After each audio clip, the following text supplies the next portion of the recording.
Welcome to the Bahamas Reef Environment Educational Foundation's Our Blue Bahamas podcast here on Guardian Radio, where we talk about promoting the conservation of the Bahamian marine environment that sustains our way of life.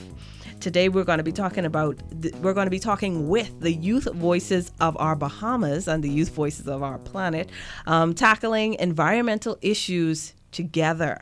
So youth activism and environmental conservation and how students can take action on pressing ecological challenges. I'm your host, Crystal. Joining me today is Heather from the Bahamas Reef Environment Educational Foundation, our SDG ambassador for the Bahamas, Samantha Ramirez. Make sure I pronounce that right. Okay. And Waynisha Saunders, yes, who is the Youth Climate Ambassador for the Bahamas. Welcome. Thank you for having us. Yeah, it feels really good to have ambassadors in here with us today, especially young ambassadors who are very passionate about this country and our environmental issues. So Samantha, tell me a little bit about yourself. All right, so my name is Samantha Ramirez Rubalcaba, and I am studying engineering and environmental technology. And my focus as a youth ambassador for the SDGs is on goals 9, 12, and 14, which are industry, innovation, and infrastructure, responsible consumption and production, and life below water. And my focus is just to help preserve and conserve the beautiful country that we call the Bahamas. So, yeah, thank you for having me. That's all about me. Awesome. Waynisha. Yeah, so I'm a climate change youth ambassador. I'm studying law and criminal justice, actually, and I entered this space 2 to 3 years ago. It really was having like a lot of my family members and friends move from Abaco after Hurricane Dorian, and me just doing a deep dive on like trying to figure out what's going on within my country and realizing that I don't have to be a big scientist or doctor to be included in this space, and more youth should be involved. So that's how I really entered this space, and my focus is youth education and just basically teaching young people about the importance of climate action and sustainability. Wow, that is beautiful. And that is so perfect for us here because that's what we're all trying to do. We're all trying to spread the word of conservation and encourage and empower youth, especially through our brief programs, to be voices of the Bahamas that could make a positive change toward conservation. Samantha, tell us a little bit about what inspired you to get involved in this environmental activism at such a young age. So the first time I ever heard about environmental damage or the fact that human actions were threatening our environments, both marine and terrestrial, I was probably in grade 7 or grade 8, I think. We were watching a documentary on plastic pollution, marine plastic pollution, in a biology class. And again, I mentioned preserving our country is my main priority as a youth ambassador and in life. So I think once I realized that these human actions, that we're responsible for destroying our oceans, destroying our plants, destroying our marine species, destroying whole ecosystems just because of pollution, just because of greed, because we're not educated on how we can sustainably use all of our resources, I knew that I wanted to do something about it to help continue our development through an engineering perspective, but also continue our development in a sustainable way that we're not using up all our resources and not leaving anything for future generations. So I think that's how I got into the space at such a young age. Wow, incredibly inspiring, very inspiring. So everybody out there listening, please know that you are never too young. Grade 7, you are never too young to start taking action or to start thinking about the things that you can do to make a change. Heather, we also have Heather in the studio from Brief, our very own. Heather, talk to us a little bit about we know that you've also been very active as a youth, Bahamian youth in climate and environmental issues. Tell us a little bit about that. Yeah. So I got introduced to climate action and really the need for action in our environment when I was in about the 8th or 9th grade. It was just about when COVID had started hitting. We had Dorian on our island in Freeport, and then we had the lockdown right after, so we were kind of stuck in our thoughts.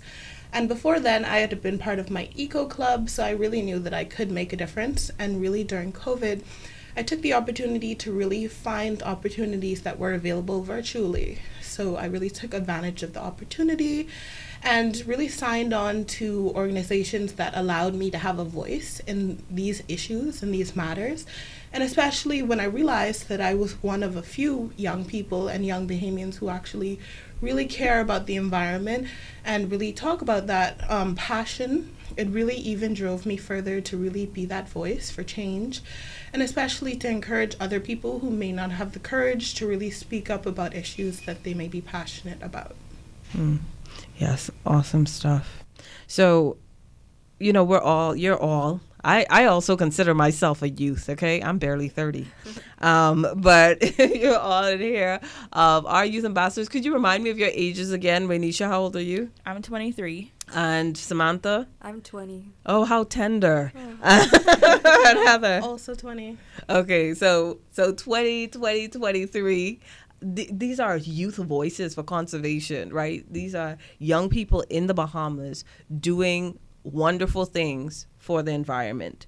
So from this perspective, Wenisha and Samantha, how do you think that youth can make a real difference when it comes to addressing environmental challenges like climate change or pollution?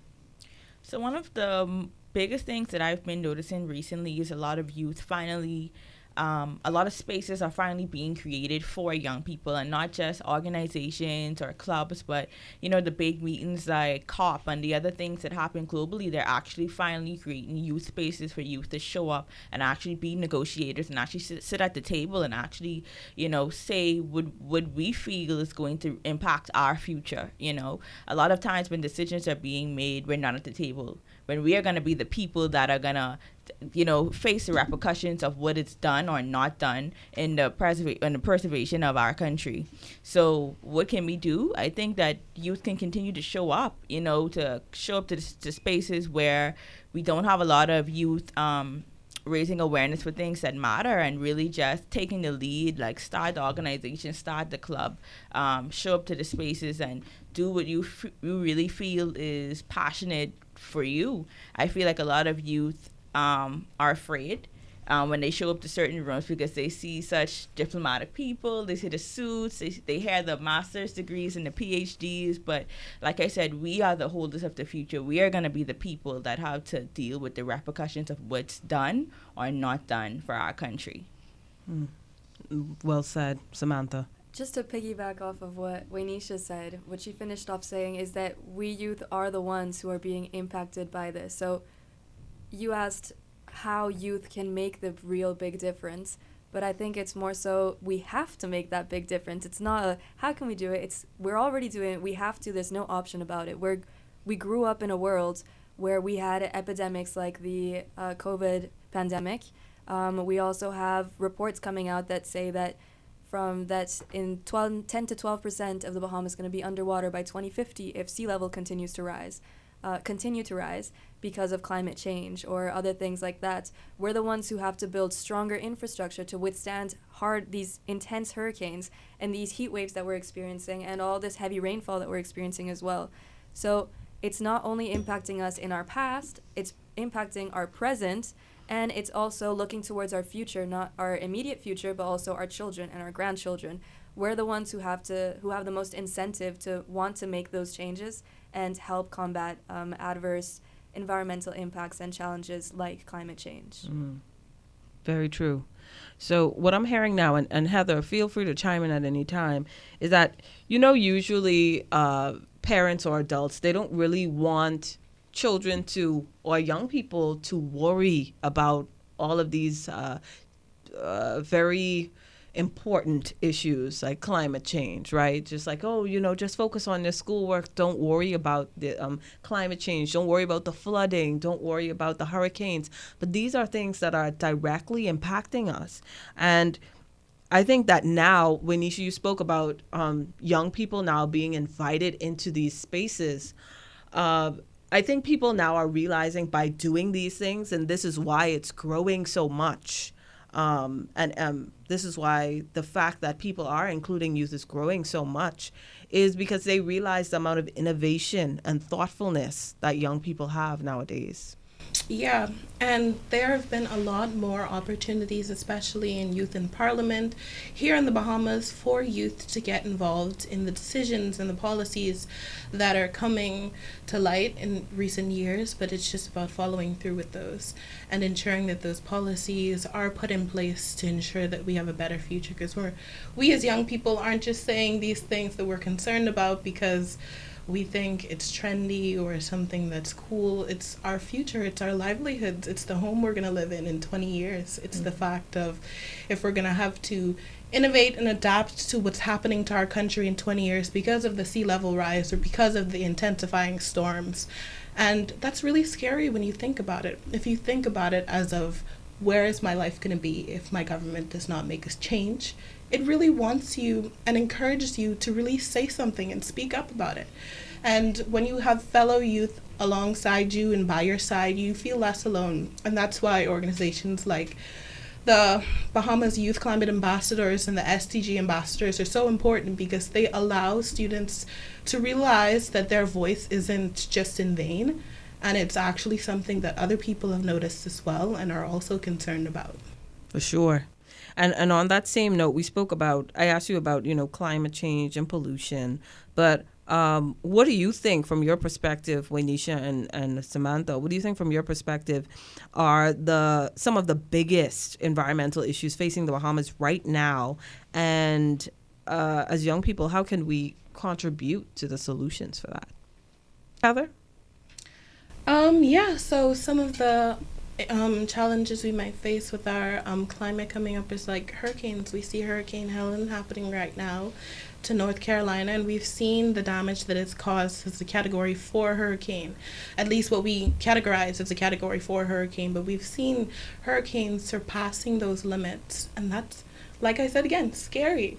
Because growing up on the island of Freeport and really experiencing that, no power, no contact, it's really scary. So you can imagine as the years progress and storms get more strong, if we had experienced Helen, we would not be in the same situation we were with Dorian, because it might have been even worse.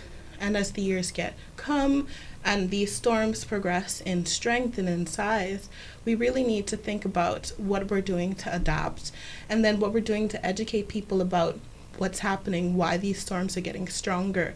And a lot of people don't even believe in climate change, but when we see hurricanes like this, it's hard not to believe. Very true. Any of you guys want to chime in? Yeah, if I can add more. Yeah, go ahead.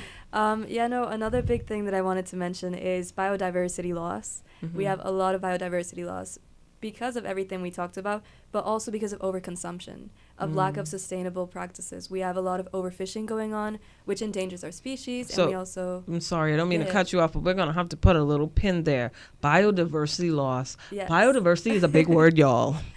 It's a very big word. What do we mean by biodiversity loss? So biodiversity loss just means, for example, if we take the marine ecosystem, we have a lot of fish, we have manta rays, we have sharks, we have a bunch of different animals that live inside of that ecosystem that live below the water, right? So when we talk about biodiversity loss, we're talking about a lot of these species that, as our climate is changing and as our environment is changing, these species aren't adapting to these changes, and so they end up dying if they don't adapt quick enough. So it just kind of narrows down the ecosystem, and it makes it very vulnerable.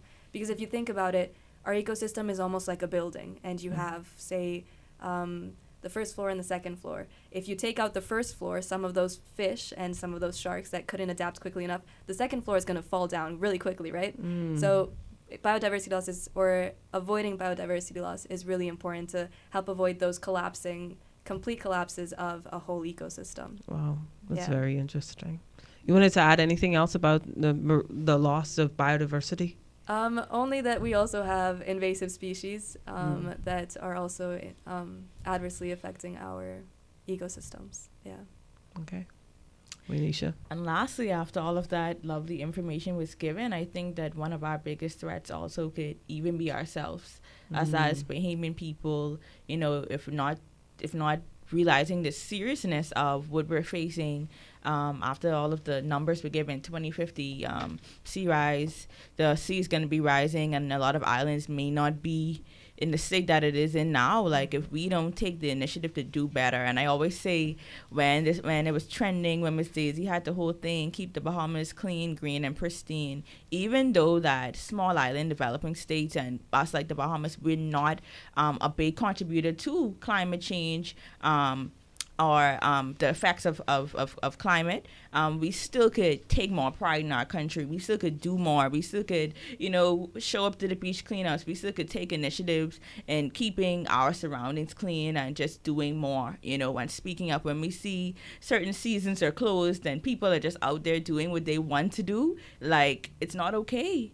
It's not okay. And I feel like the year just started. It just was January, and now we're about to enter a new year, 2025, and Hurricane Beryl is showing up. You spoke about Hurricane Helen, and there's the 3 other storm names they were talking about recently, and it's just so scary knowing that, once again, though we're not one of the biggest contributors, we're the first set of people, our country and other small island developing states, that are going to be affected by these storms, by these hurricanes, and by these natural disasters. So I think that we can still take initiative as a country in doing more. We could show up more and we could do more. Absolutely. I'm 100% on board with that. And I feel like I think we are a little hard on ourselves sometimes too. We like to say, oh, Bahamians are too nasty, or Bahamians are too this, or Bahamians. But it's everyone. It's collective. It's everybody living in this country. And we know we have a lot more than just Bahamians here. We know we have a lot more than just us contributing to the pollution, because pollution was another one of those issues that we talked about earlier. When we look at threats, there's also tourism, right? We have people from everywhere coming in, through the water, by planes, boats, every which way that people can travel, and we have to be very careful of those things too. I know we're limited, so it does seem like you're screaming into a vacuum sometimes, because you don't really have the capacity all the time to guard every inch of ocean, right? And every acre of land. But like you said, in every way that we as young people and older people as well can get involved, we can make the difference in those small ways, and everybody playing a part is going to make a change, which is what we're looking forward to. Heather? Yeah, and I just, like I said, when I started my journey as an environmental advocate, I didn't really feel like it was a community that I really fit into. Like Waynisha said, it's really intimidating. And from this show, I really want to encourage as many young people as possible to really try your hand, even if it doesn't work the first time. That's just a sign that you're making the steps towards making a change, and that's better than doing nothing. And so just taking those tiny steps, pick up a piece of garbage at school or join your eco club, and even if you're not able to organize that, find out ways that you can help the eco club during school time and really get your voice heard. Or if that's not something you're passionate about, just educate yourself on why these things are happening to the Bahamas, what the effects of climate change are, and how you can adapt to work around those things that we may experience in coming years. And then I would also say that it does not matter how smart you are, or how smart you feel you are, or how unsmart you feel you are. It doesn't have to be that you are an amazing student to really get involved in the environment. A lot of people become maritime engineers, naval architects, and different things like that. I've seen a lot of my best scholars really branch out from the marine biology scope and really explore what other careers are out there. I think Samantha is a great advocate on really presenting alternative careers for young people and steering them away from, I can't afford to pursue a degree in marine biology, so I'm not going to pursue it. There's other avenues that you can take towards finding a career in a field that you're passionate about. Absolutely. And Waynisha, you also you spoke about education, environmental education. So you may want to be a teacher.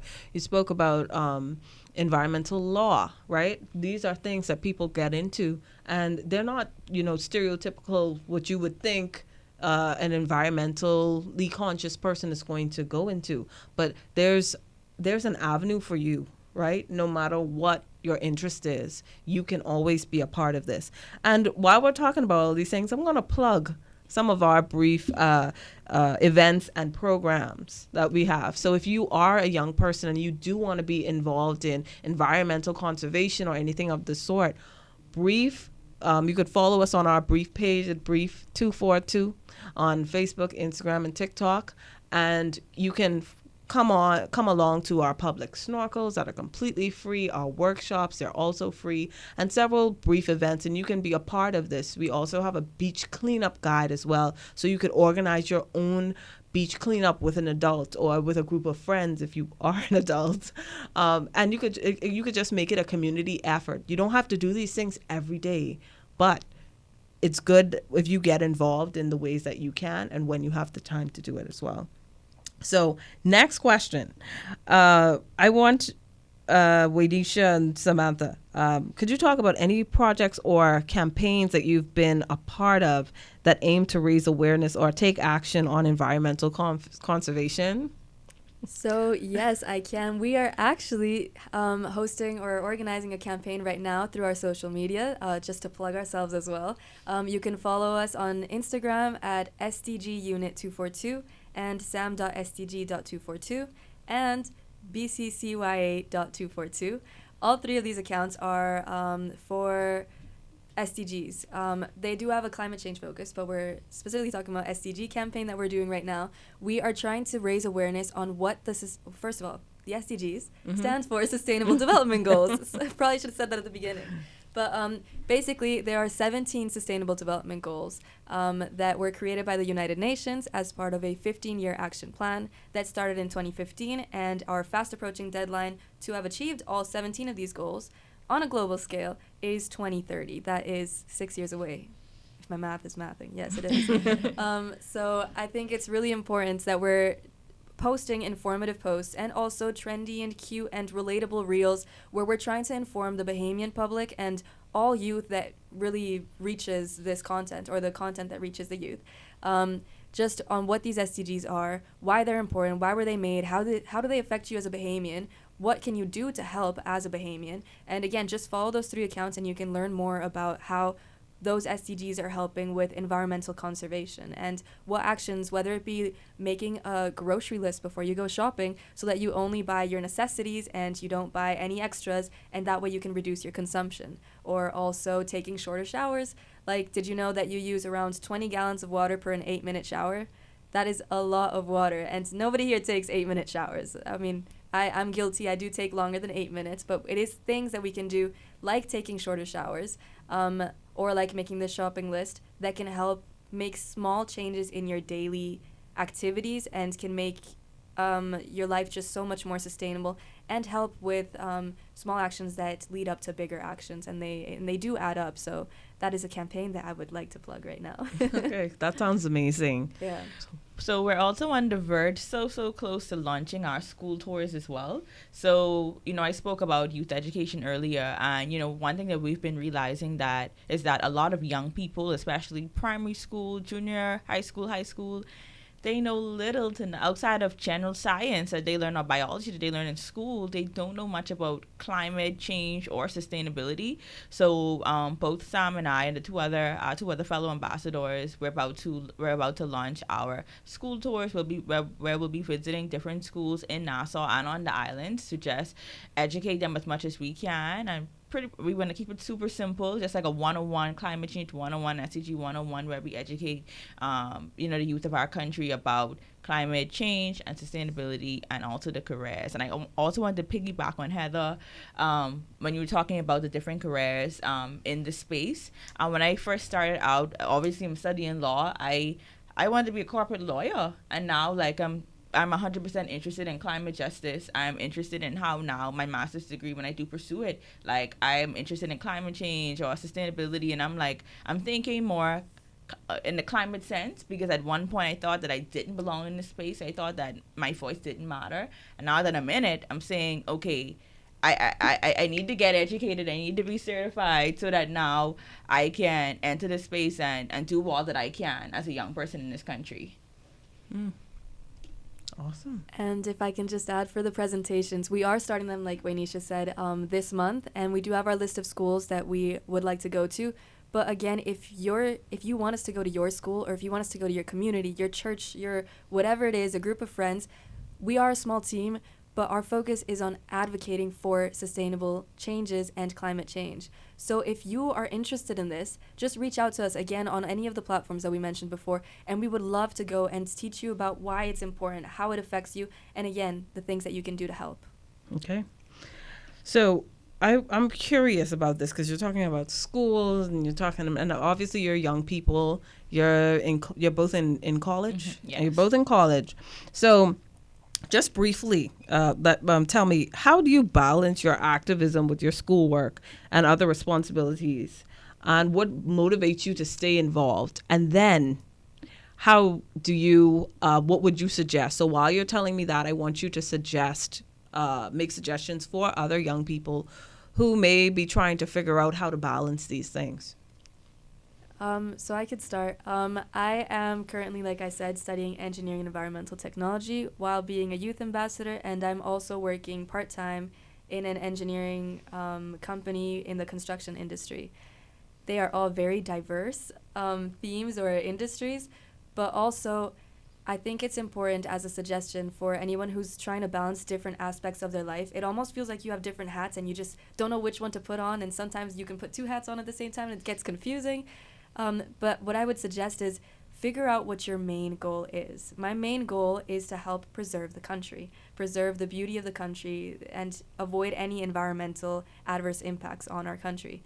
So whether it be the fact that at school I was taking a material science course, I would relate it back to sustainability. So what materials was I learning about that we could implement in the Bahamas? Is it a greener material that we could use? Or is it a stronger material we could use to help the infrastructure last longer? Or, for example, when I go on site to construction sites, there is a lot of pollution that comes in. There's no trash bins that are put into place. So workers have their lunch, and understandable, they're very tired, they're working. Being in construction is extremely tiring, and you're in this hot sun all day. But at the same time, how can we incentivize them to throw their trash away in bins so that it doesn't go off into the ocean? Because most of these sites are coastal since we are an island. So just kind of relating every aspect that I do in my life back to that main topic, that main goal that you're doing, whatever it may be. I think that would be my biggest suggestion. Just do that, and it'll help you balance out everything very well. Wait, Nisha? Yes, and to be completely transparent, it is not easy. It is not easy for me to work full-time, go to school full-time, be an ambassador, and, participate in other organizations that are climate-friendly, etc. But, back to what Sam said, really just knowing your end goal and what your focus is. Like I said, I started off, and I am currently studying law, and I just have always been interested in advocacy and activism. And then I found my passion, which is, climate change. And now I have a purpose of what I want to use, how I want to use the law, how I want to advocate, and how I also want to represent my country. So I try to tie in everything that I do, similar to Sam, to really figure out how I want to make an impact. So my main goal is to use my voice to show up. So it's as simple as that, deciding if you want to use your voice and if you want to show up and just doing it, just showing up anyway. Like Heather said, not thinking that you're not smart enough or you're too young, just making a simple decision that you want to enter this space. Like Sam said, as simple as taking shorter showers. Like, it's so much that we can do at home on a small scale and global scale, just to help protect our country and preserve it. That's excellent advice for all the young listeners out there. So we're about to wrap up now. But just in closing, I'm going to ask the table, looking ahead, what do you hope to see from the next generation of youth activists in the terms of environmental advocacy and action? And just brief responses, Waynisha, Samantha, and Heather. All right, so all of us here would be Gen Z. I'm a big Gen Z advocate. So that would be Generation Alpha. So I just hope to continue to see generations of young people standing up for what they believe in and continuing to fight. I feel that all of the sustainable development goals, they can't be met if all of us globally decide that they're important, and if we don't, like, our lives would be at stake. So I hope to just continue to see young people advocating for what matters to them. Just real quick, in one word, implementation. We have to actually make these plans, not just make the plans, but actually implement them. We can talk and talk and talk about how important it is for youth to be involved, but we need people who are leaders and then have the initiative to make proposals and go to people who will listen, or even people who won't listen. Find someone who can help you implement your projects. Everyone has their own struggle, their own problem, and if you have your own solution to your problem and you can make that problem go away by implementing a project, go for it. Do it. Heather? I'd like to see the future of the climate sphere and the next generation be a more inclusive and equitable space where, regardless of your age, if you are confident and accurate in what you're speaking about and it is a relevant issue, that your voice should have an opportunity to be heard, regardless of where you come from, what you believe in, or how smart you might think you are. Anybody can be a climate activist, regardless of where you come from. Okay, awesome. Thank you so much for your words. Thank you so much, Waynisha and Samantha, the ambassadors, and Heather for joining us today. And thank you to our listening audience. Next week, tune again, same place, same time, for another episode of Our Blue Bahamas.